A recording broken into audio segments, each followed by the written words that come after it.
आपण बघत आहात AKP न्यूज मराठी. आपला आवाज आपली ताकद.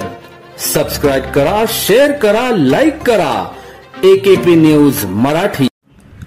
सरत्या वर्षाच्या शेवटच्या दिवशी म्हणजे 31 डिसेंबरच्या रात्री 9:30 ते 10 वाजेदरम्यान मुंबई नाका पोलीस ठाणे हद्दीतील उंटवाडी क्रांतीनगर येथील परिसरात लक्ष्मण गारे नावाच्या व्यक्तीची हत्या झाली होती. याबाबत मुंबई नाका पोलीस ठाण्यामध्ये तक्रार दिल्यानंतर गुन्हा दाखल होता.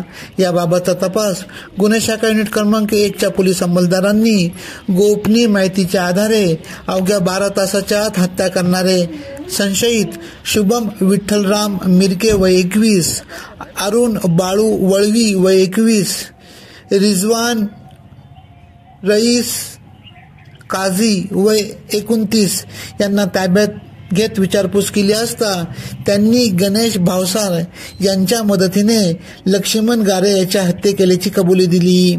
सदरची कामगिरी वरिष्ठ पोलीस निरीक्षक मधुकर कड, सहाय्यक पोलीस निरीक्षक हेमंत तोडकर, पोलीस उपनिरीक्षक चेतन श्रीवंत, पोलीस हवालदार परवीन वाघमारे, प्रशांत मरकड, विशाल काठे, विशाल देवरे, प्रदीप मजदे, शरद सोनवणे, नाझिम पठाण, योगीराज गायकवाड, देवीदास ठाकरे, रोहिदास लिलके, धनंजय शिंदे, अप्पा पानवळ, अमोल कोष्टी, राहुल पालखेडे, नितीन जगताप, विलास चारोस्कर, राम बर्डे, मुक्तार शेख, चालक सुखराम पवार, समाधान पवार, अनुजा येवले यांनी केली.